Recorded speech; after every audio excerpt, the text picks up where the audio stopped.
Fixe le mot qui vient de s'afficher à l'écran. Porte. Ne le quitte pas des yeux. Là, en direct, je déclenche un des bugs de ton cerveau. Et aujourd'hui, on les passe tous en revue. Le déjà vu, le mot coincé sur le bout de la langue et l'illusion du numéro 11 qui force ton cerveau à adopter une fausse main en 2 minutes chrono. 12 bugs, du plus banal au plus dingue, et tu les as tous. Surtout, il y en a un que tu es en train de faire là tout de suite, plusieurs fois par seconde, sans t'en rendre compte. Je te le prouve au numéro 9 avec un simple miroir. Et ce mot que tu fixes depuis le début, il commence à te faire bizarre, non ? C'est une dinguerie. Un bug de cerveau, c'est pas une panne. C'est un raccourci de la machine qui devient visible l'espace d'un instant. Tout le monde les a, même les neurologues qui les étudient. La preuve, le premier, tu es en plein dedans. 1. La satiation sémantique. Ce mot, porte, ça fait presque 1 minute que tu le fixes. Si t'as joué le jeu, il s'est vidé, il sonne creux, comme un mot inventé, presque une faute d'orthographe. Ce bug s'appelle la satiation sémantique, baptisée en 1962 par un chercheur de l'université McGill, Léon Jakobowitz. Chaque fois que tu lis un mot, un petit réseau de neurones s'allume pour livrer son sens. Mais un neurone, ça s'épuise. À force de répétition, la connexion entre la forme et le sens baisse le volume jusqu'à ne livrer que la coquille des lettres vides. C'est pas un défaut. Ton cerveau est câblé pour réagir au changement, pas à la répétition. Ce qui tourne en boucle, il le classe sans intérêt. Fais le test avec ton prénom à voix haute, c'est encore pire. Et garde porte dans un coin de ta tête, on va se recroiser. D'autant que le bug suivant, tu le déclenches chaque fois que tu en franchis une. 2. L'effet porte. Karine se lève du canapé pour aller chercher un truc dans la chambre. Elle sait précisément quoi. Elle traverse le couloir, passe la porte, et plus rien. La voilà plantée au milieu de la chambre. Ça t'arrive combien de fois par semaine, honnêtement ? Gabriel Radvansky, de l'université de Notre-Dame, l'a mesuré en 2011. Franchir une porte fait doubler, parfois tripler les oublis à distance parcourue égale. C'est la porte elle-même qui efface. Pourquoi ? Ton cerveau découpe ta journée en événements, comme des scènes de film. Et une porte, pour lui, c'est une frontière entre deux scènes.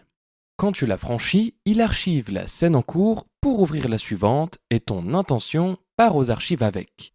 Économie géniale, impossible de tout garder ouvert. L'astuce, retourne dans la pièce de départ, le décor, rouvre le dossier, ça marche vraiment. Sauf que parfois, c'est pas l'intention qui disparaît, c'est le mot lui-même.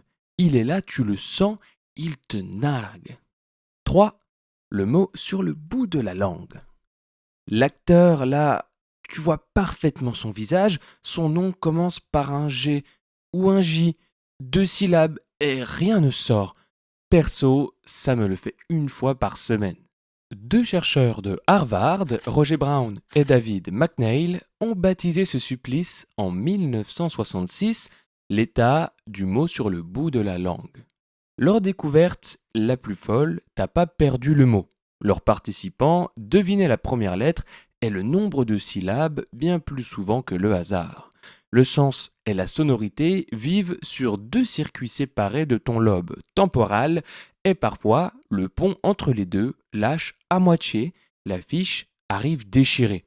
Devine pourquoi ça touche surtout les noms propres. Un prénom n'a aucun synonyme de secours, une seule adresse et si elle répond pas, c'est fini. Ça double après 50 ans. Mais c'est pas la bibliothèque qui brûle, c'est le pont qui ralentit. Le mot remonte tout seul 10 minutes plus tard quand t'arrêtes de forcer.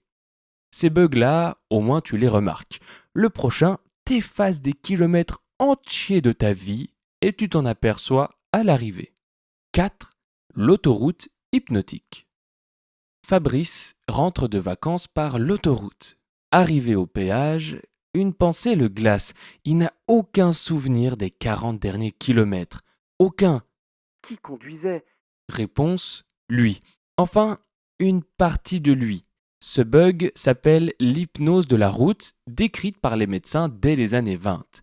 Quand un geste est surappris, ce sont les ganglions de base, le pilote automatique enfoui au centre du cerveau, qui prennent le volant pendant que ton cortex part rêvasser. Les courses, la remarque de ta collègue Sylvie. Le plus fou, le système reste en veille. Une voiture pile devant, l'attention remonte en une fraction de seconde. C'est pour ça que Fabrice est arrivé entier. Toi aussi, tu l'as déjà eu ce trou? C'est le prix d'un super pouvoir, l'automatisation. Tu réfléchis pas pour marcher, mâcher, freiner. Cette économie a libéré ton cerveau pour tout le reste. Mais là, ton cerveau se contente de te débrancher gentiment. Le bug suivant, lui, invente. Tu vois des choses qui n'existent pas et chez toi, il y en a partout. 5. La pareidolie. Regarde une prise électrique. Deux yeux ronds, une bouche, l'air choqué en permanence. La Twingo dernière génération, elle sourit, je trouve, et on me l'enlèvera pas. En 2004, un toast, avec soi-disant le visage de la Vierge Marie, s'est vendu 28 000 $ pour un toast. Ce bug s'appelle la pareidolie. Dans ton lobe temporal, l'air fusiforme dévisage. Ton détecteur de tête s'allume en un dixième de seconde devant ces objets. Avant toute pensée consciente, même zone, même vitesse qu'un vrai visage. Ton cerveau ne croit pas voir un visage, il en voit un. L'évolution a validé le bug parce que l'erreur est asymétrique. Un visage en trop dans un buisson, zéro coup. Un visage raté, la mort. Les ancêtres parano ont survécu, t'es leurs descendants. Balance en commentaire l'objet de chez toi qui a une tête. T'en visualises déjà un, n'est-ce pas? On continue. Parce que voir des choses qui n'existent pas passe encore. Au moins, ce qui est devant tes yeux, tu le vois. Sauf que la moitié des gens ne voient pas un gorille en plein écran. 6. La cécité d'inattention. Harvard, 1999. Daniel Simmons et Christopher Chabris font compter les passes d'une équipe de basket en vidéo. En plein milieu, un type en costume de gorille traverse l'écran, se frappe le torse, repart.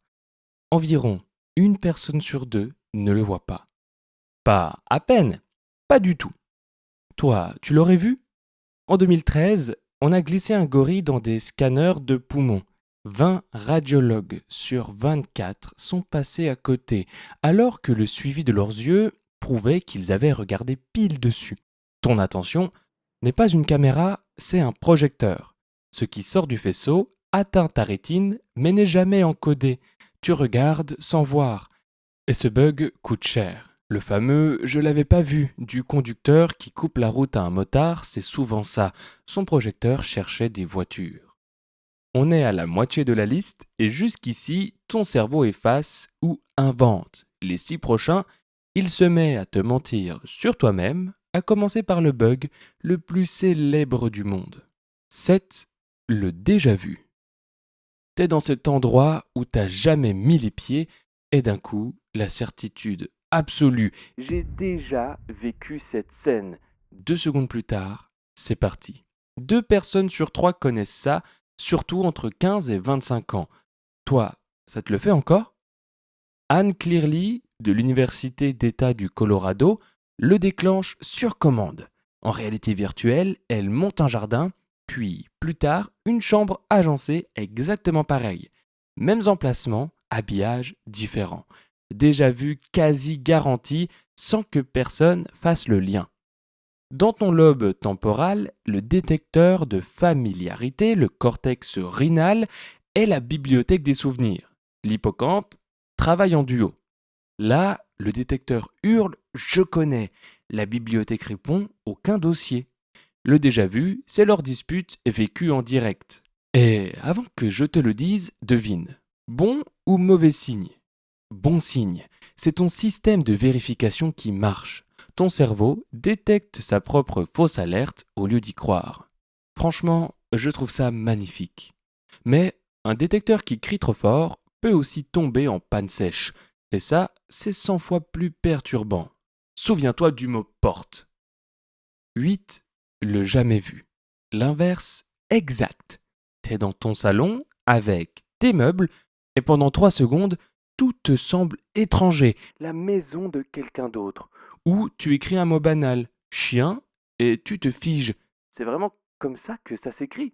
Chris Moulin, chercheur à Grenoble, et Akira O'Connor le fabriquent en labo, recopient un mot courant en boucle.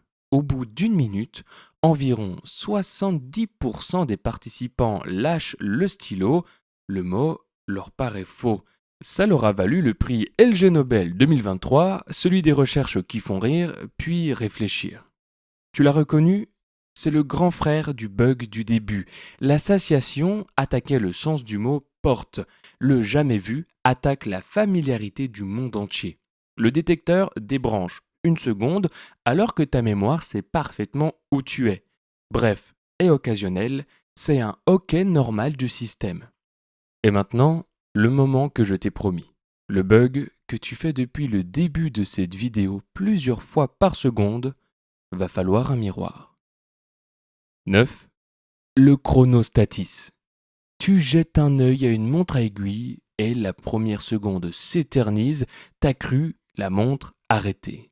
C'est le chronostatis, l'illusion de l'horloge arrêtée décrite par Kielan Yarrow dans la revue Nature en 2001. Et l'explication va beaucoup plus loin. Tes yeux bougent par à-coups, des saccades, environ 3 par seconde, et pendant chaque saccade, l'image est un flou illisible. Alors, ton cerveau coupe, il éteint ta vision, puis maquille le raccord en étirant l'image d'arrivée en arrière pour boucher le trou. La seconde trop longue, c'est la rustine devenue visible. Cumulées, ces coupures font autour de 40 minutes d'aveuglement par jour. J'ai vérifié 3 fois tellement j'y croyais pas. Et voilà le bug promis au début. Depuis le lancement de cette vidéo, tes yeux ont fait des centaines de saccades.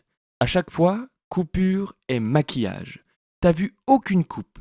La preuve, ce soir, devant un miroir, tu regardes ton œil gauche, puis ton œil droit. Ton reflet a bougé les yeux, mais tu ne les verras jamais bouger. Jamais. Ton voisin les voit. Toi, ton cerveau coupe pile à ce moment-là. Ta vision est montée comme un film. Avec le passé, c'est pire. Tes souvenirs, même tes préférés, il les réécrit. 10. Les faux souvenirs. Université de Washington, 1995. La psychologue Elizabeth Loftus présente à des adultes 4 souvenirs de leur enfance récoltés auprès de leur famille. 3 sont vrais. Le 4e est inventé. Perdu dans un centre commercial à 5 ans, sauvé par une vieille dame. Une personne sur 4 adopte le faux souvenir. Certains brodent la chemise de la dame, l'odeur du magasin. Ta mémoire n'est pas une vidéo, c'est une reconstruction. Chaque rappel réécrit le souvenir, puis le sauvegarde par-dessus l'original, la reconsolidation. Ton souvenir le plus raconté est donc le plus retouché. Le poisson du tonton Gérard qui prend 10 cm chaque Noël, c'est pas que de la mauvaise foi.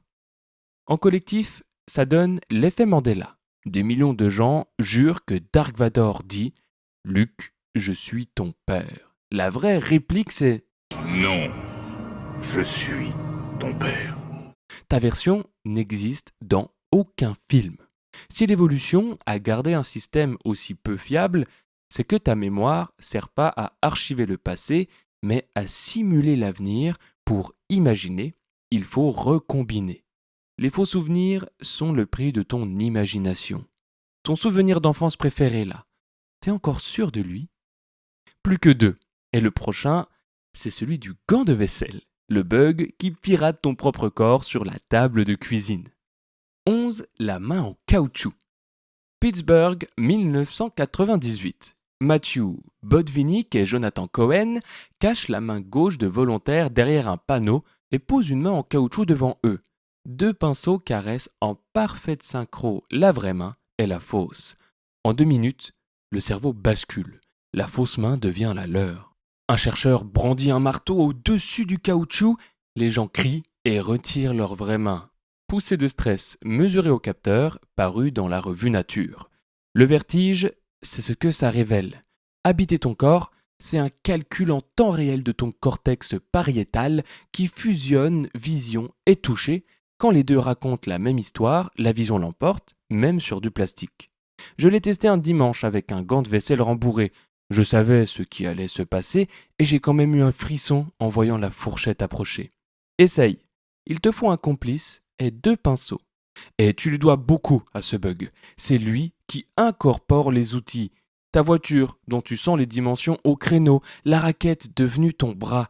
Sans lui, pas d'outil. Ton corps est négociable. Ta vision est montée. Tes souvenirs sont réécrits. Reste le dernier étage, le temps lui-même. T'as remarqué que les années raccourcissent ? 12. Le temps qui accélère. À 8 ans, les grandes vacances duraient une vie entière. Aujourd'hui, tu ranges les décorations de Noël avec l'impression de les avoir sorties hier. Celui-là, tout le monde le sent, il a 2 mécanismes. Le premier, un Français l'a déposé dès 1877, le psychologue Pierre Janet. Chaque année est une fraction de plus en plus petite de ta vie. À 10 ans, une année pèse 1/10 de ton existence. À 50, 1/50. Le temps se dilue. Mais le deuxième est le vrai levier. Ton cerveau mesure le temps au nombre de souvenirs nouveaux encodés. L'enfance, c'est que des premières fois. L'année déborde de marqueurs, elle paraît immense. L'âge adulte, c'est la routine. Les journées identiques sont compressées en un seul fichier et l'année semble durer 3 semaines. La preuve, une semaine de vacances file sur place, mais au retour, elle paraît énorme, bourrée de nouveautés. Donc, l'outil qui change ta vie, la nouveauté, dilate le temps. Nouveau trajet, nouvelle recette, un lieu jamais visité chaque mois. Le temps ne passe pas plus vite, ton cerveau prend juste moins de notes. Force-le à en prendre. Et si les raccourcis de ta machine te fascinent, on a une vidéo entière sur ces erreurs de raisonnement, chaque biais cognitif expliqué. Si tu retiens une phrase, prends celle-là. Ton cerveau ne te montre pas le monde, il t'en fabrique une version regardable. Ces 12 bugs, c'est les coutures du décor. Abonne-toi. Chaque semaine ici, on ouvre le capot de ta tête. La prochaine fois, un truc que ton cerveau te fait subir tous les jours sans que tu saches que ça a un nom. À plus.